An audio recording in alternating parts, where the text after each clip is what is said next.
Last year, TECNO introduced the Spark Slim. This year, they have the Camon Slim. And when they told me they were sending one over, I kept asking myself the same question. Why are they even making a smartphone this slim?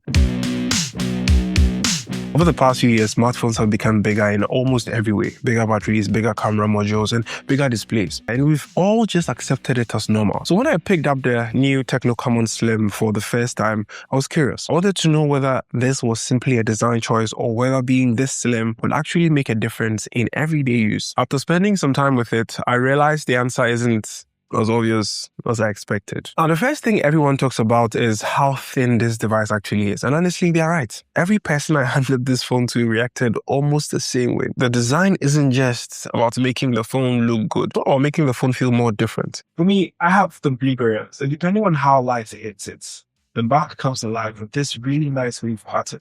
It's one of those designs you don't fully appreciate until you tilt it in your hand in a low-lit environment.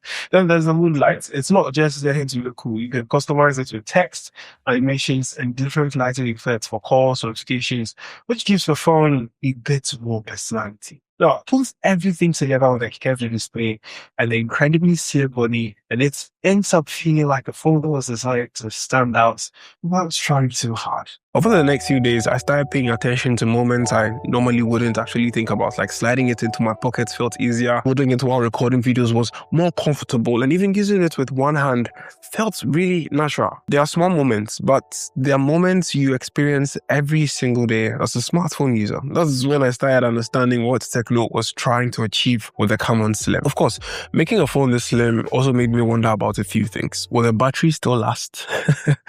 Would it even feel durable enough to use every day? Also, will the camera still deliver the kind of results people expect from the Camon series? Now, these were questions I was always asking myself, and I wanted answer before I could even recommend this phone to anyone. So I decided to stop looking at the specification and start testing and using it the way I would normally use every smartphone I've reviewed on this channel. I'm talking about this channel. If you've watched to this point and haven't subscribed, please consider subscribing by clicking the subscribe button below. TECNO has managed to fit a 5600 mAh battery into the Camon Slim, and I have to admit, that's actually surprised me. I expected making the phone this thin would mean sacrificing battery life, but that was never eons away from the case.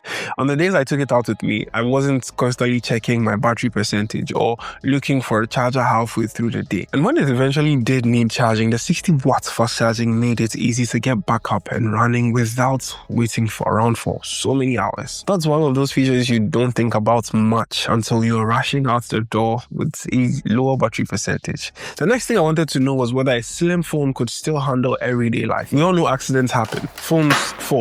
They get caught in the rain, they collect dust in our bags, and sometimes we even use them with wet hands. According to TECNO, the Camon Slim is built to handle all of that easily. It's designed with water resistance, dust resistance, drop resistance, and even supports wet hand touch, so you're not constantly worrying every time life gets a little messy. So I tested it.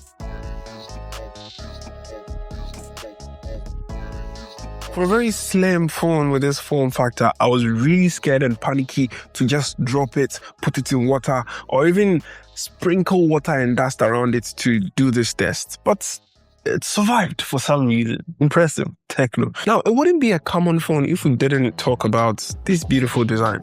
The camera. One thing I've always liked about the Camon series is that TECNO puts a lot of focus on helping everyday users capture better photos without making photography feel complicated. Two features I found myself using the most were the night camera and obviously flash snap. The night camera came in handy whenever light wasn't ideal. Instead of avoiding photos after sunset, I found myself taking more of them because the phone handled those situations much better than I expected from a TECNO device.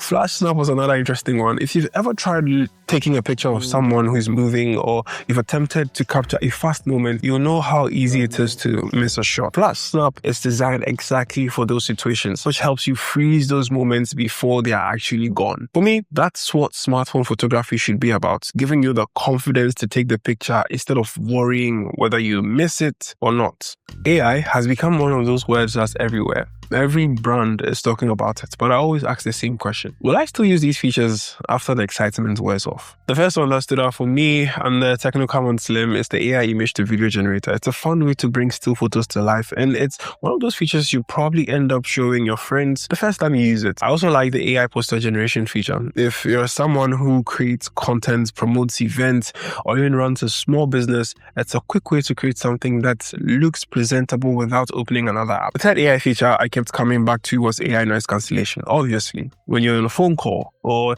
you're recording in a noisy environment, it helps reduce noise distractions so people can hear your voice more clearly. After spending time with the TECNO CAMON Slim, I think it's important to talk about the parts that aren't perfect. If you're somebody who spends hours playing demanding games with high graphics every day, this probably isn't the phone I would recommend first. So let me put this across though. It does not mean it can't handle gaming. I can play most games in medium and low FPS here with games like Call of Duty Mobile. However, if you want to go higher in terms of graphic, frame rates, and have a more immersive experience, this is not the device to go for. You could probably just get the Phantom or the CAMON Ultra. Because to be honest, the processor is more focused on delivering a smooth everyday experience than pushing the highest gaming performance. And that's something I think you should know even before you make the decision to purchase this device. The camera is another area where you should know that the main camera performs well, especially with the features like night camera and flash snap. But if you regularly use an ultra-wide camera for landscapes, large group photos, this is one feature you would not necessarily find here. Beyond that, I honestly struggled to find major compromises on this device. TECNO managed to build an incredibly slim, beautiful, and nice device without giving up things that most people care about, like battery life, durability, and practical AI features. And I think that's what makes this phone quite interesting. So if you actually would recommend the TECNO CAMON Slim, hands down be yes. Especially if you want a device that feels different from everything else in this particular price range. It won't be the perfect phone for everyone, obviously, because no phone actually is. But if your priorities are great design, right? A comfortable in-hand feel, dependable battery life, useful AI features, and a camera that's built for everyday moments, I think you will enjoy the CAMON Slim. We will talk more, Charlie.